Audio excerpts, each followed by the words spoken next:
Welcome back to NMS-5. The weather is finally getting nice and spring is coming soon.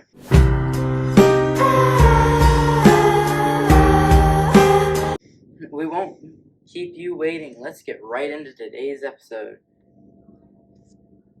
A reminder that there will be no school on Monday, March 21st for students. Teachers will still have school as it is a professional development day. Also, ELA MCAS is coming up and will be scheduled for March 29th to the 31st. The IT department has conducted a test proving that our school infrastructure can support the testing devices operating at once. 8th grade homerooms are still visiting the high school. Here are the homeroom dates. Mr. Mazzoni, March 24th. Miss Flanders, March 24th. Mrs. Barrickman, March 25th. And Mr. Gauthier, March 30th. Some homeroom dates are still being determined. We will keep you updated regarding House 3 dates. Thank you. We are here with Mr. Diorio right now. Mr. Diorio, do you mind if we ask you some questions? No, it'd be great. I love talking to you guys. Great. What did you think of last week's speech? From Brian Williams? Yep. I loved it. I thought it was great. I thought it was a great message. I had a lot of positive response from the families out there, so I know the kids were going home and talking about it with their families. So whenever I hear that, I know it was a good speech because it really made an impression on a lot of kids here in the building. What do you think the main thing that the students took away from the event was? Well, I hope they took away the theme of kindness and just, when things are not easy, we need to be kind to each other and just doing, it's not hard to be kind to people. And I think that was the message Brian tried to convey to our kids is it's really easy to be kind. And just doing simple things can make someone feel so much better. So I hope they took that away is just do one nice thing a day. And, we have our kindness challenge going on right now where we're asking kids to do 2 acts of kindness a day. And I think if kids took that message away, that would be excellent. Remember, kindness is key. Kindness is key. Be brave, be kind, as Brian would say.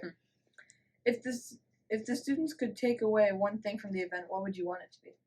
I want it to be kind in the building. I'd want it to be help each other out. We're a community here, and really all I'm asking is I want us to be like a family. So when you're in Northbridge Middle School, we should be a family here. We should get each other's back. It doesn't matter if you're a 6th grader or an 8th grader or a 7th grader, boy or girl. It doesn't matter what your culture is, what your religion is. We're all in this together. And when you come into this building, it's a safe place to be.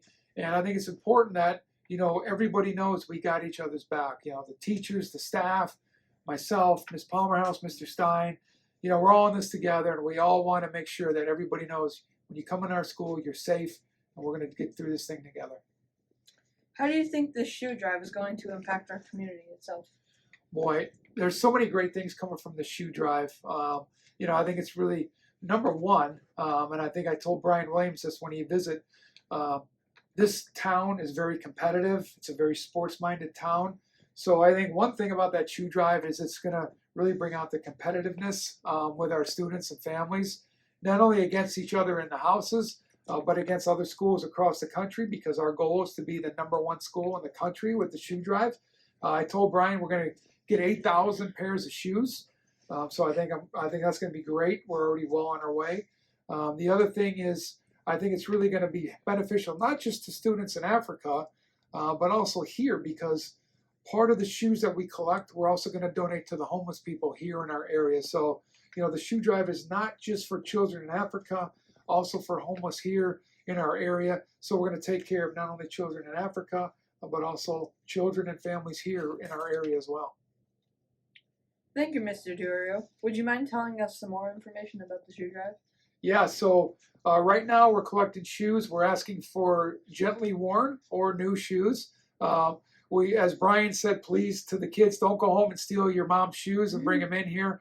But gently worn shoes, or if you have new shoes that you want to go and buy, you can bring those in. And we're asking the kids to bring them in. We have 3 boxes set up in our lobby for house 1, 2, and 3 because we're going to turn this into a house war for points. We're getting close to the end of the year. May the best house win. That's right. And as you know, we're getting close to the end of the school year, so we have a big party planned for the winning house overall. So we ask kids, please bring in those shoes, put it in the correct box for your house. And then at the end of the year, we're going to count up the amount of shoes that we have and see who the winning house is. So we're looking forward to that. One thing we ask is if you can somehow If they have shoelaces, tie the shoelaces together so the shoes don't get separated. If they're slip-ons, maybe put one shoe inside of the other because we really want to make sure we keep them together. We're going to do this twice, so we're going to have one shoe drive going out sometime in late April, early May, and then again at the end of the school year, beginning of the summer, we have another group going out. So this will be going on all year. So please bring your shoes in and help the kids in Africa and also the kids right here in our area. Thank you. You're welcome. Thanks, guys.